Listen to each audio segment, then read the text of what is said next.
नमस्कार किसान भाइयों, मैं डॉक्टर ब्रजेश सिंह आप सबका अपने यूट्यूब चैनल वेट वर्ल्ड में स्वागत करता हूं।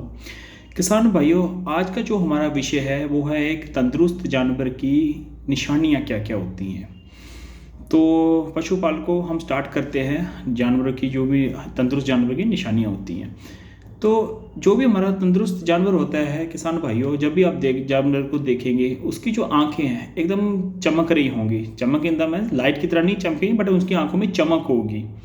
ठीक है, उसकी आंखों में से किसी भी तरह का पानी नहीं गिर रहा होगा, कोई भी मवाद नहीं गिर रहा होगा, आंखों में हद से ज़्यादा लाली नहीं होगी, हद से ज़्यादा पीलापन नहीं होगा।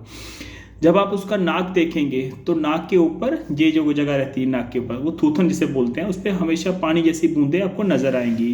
वो सातों दिन 24 घंटे रहेगी। किसी भी तरह का मौसम हो, वर्षा बारिश जो भी हो रही हो, बरसात हो रही हो, बर्फ पड़ रही हो, तो तभी आपको पानी उस पर मिलेगा। उसकी चमड़ी में जब आप हाथ घुमाएंगे ऐसे करके सहलाएंगे जब भी, तो आपकी उसकी चमड़ी जो है एकदम कोमल नजर आएगी, ना ही रूखी सूखी, बाल झड़ रहे हैं, ऐसा कुछ नहीं होगा। ठीक है, जब वो जानवर जुगाली कर रहा है, हद से ज़्यादा पानी नहीं फेंक रहा होगा मुंह से, जुगाली कर रहा हो तो घास मुंह से वापस नहीं फेंक रहा होगा। ठीक है, आराम से जुगाली कर रहा होगा, मुंह बंद करके नहीं खड़ा होगा। अगर मुंह बंद करके खड़ा हुआ जानवर मतलब जुगाली नहीं कर रहा, तो मतलब अगर जुगाली नहीं कर रहा तो जानवर आपका बीमार हो। तो इस केस में आपको पशुपालक की हेल्प लेनी है, या घर पे जो भी उपचार है, जो हिमालयन बतीसा कोई देता है, कोई नमक दे लेता है, कोई मीठा सोडा दे के काम चला लेता है। तो अगर आप कोई घरेलू उपचार कर सकते हैं वो कीजिए, या फिर अपने पशु चिकित्सक को बुलाइए जो भी इसका इलाज करते हैं। या अगर गाँव के लेवल पर आपका कोई डॉक्टर है, या शहर से किसी को बुलाना, आप इसको बुलाइए, उसको डॉक्टर को आप बुलाएंगे। उसके बाद जब भी आप जानवर के शरीर को देखेंगे तो जहाँ जानवर आपको हद से ज़्यादा दुबला नहीं नजर आना चाहिए, जहाँ जानवर हद से ज़्यादा मोटा नहीं होना चाहिए। मोटे का मतलब हद से ज़्यादा मोटा, जिसको हम कह रहे हैं कि जो जानवर हद से ज़्यादा मोटे हो जाते हैं उन्हें गाभिन होने में दिक्कत आती है। एकदम हद से ज़्यादा सुकड़ गए हैं तो अगर दुधारू पशु है, दूध देने में दिक्कत करता है, वो चलने फिरने में दिक्कत करता है, बैठ गया तो उठने में भी दिक्कत करता है। इसलिए जानवर हद से ज़्यादा कमजोर भी हमारा जानवर नहीं होना चाहिए। अगर दुधारू पशु जानवर है जो दूध देता है सुबह शाम, तो उसका जो दूध है वो चारों थनों में बराबर आना चाहिए। जैसे बाट बोलते हैं, चारों थनों में बराबर आना चाहिए। ये नहीं कि एक थन में ज़्यादा आ रहा है, एक थन में कम आ रहा है, तो ऐसा नहीं होना चाहिए। चारों थनों में बराबर होना चाहिए।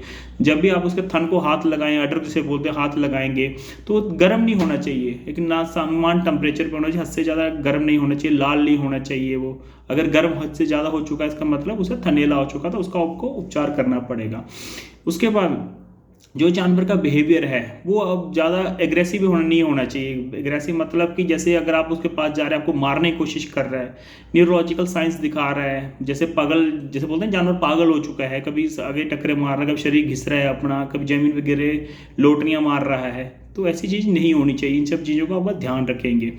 उसके बाद जब जानवर का आप खाना देने जा रहे हैं तो इच्छुक होकर खाना खाए, इच्छुक होकर पानी पिए। ये नहीं कह रहे हो कि आपने घास दे रखा है वो खा ही नहीं रहा है, 2 दिन से घास ऐसे पड़ा हुआ है।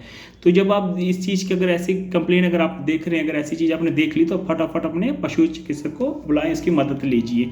ठीक है, अगर वो गोबर कर रहा है, गोबर हद से ज़्यादा पतला नहीं होना चाहिए और हद से ज़्यादा सख्त भी नहीं होना चाहिए। अगर हद से ज़्यादा सख्त हो रहा है तो इसका मतलब है उसमें पानी की कमी हो चुकी है, और हद से ज़्यादा ढीला इसका मतलब है कि उसमें उसको लूज मोशन हो चुके हैं। ठीक है, जिसे डायरिया बोल देते हैं। तो उसका अलग अलग उपचार है। मीठा सोडा भी इसका एक उपचार है जो घरेलू उपचार में अमूमन लोगों को बताता हूँ। तो इसका काफ़ी ज़्यादा लोगों को 99.9% तो इसका इलाज उसी से ही हो जाता है। अमूमन 1% आधे % की दवाई की ज़रूरत पड़ती है अगर ऐसे कुछ हो जाए।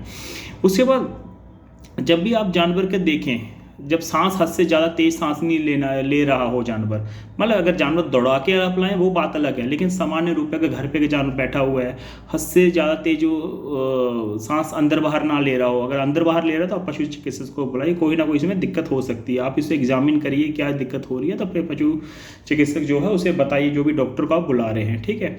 दूसरा, अगर आपके घर में 3 से 4 जानवर है, मतलब झुंड है आपकी तरफ से, अगर वो झुंड से अलग होकर खड़ा हो रहा है, मुंह लटका के खड़ा हो रहा है, तो इसका मतलब जानवर आपका बीमार हो चुका है।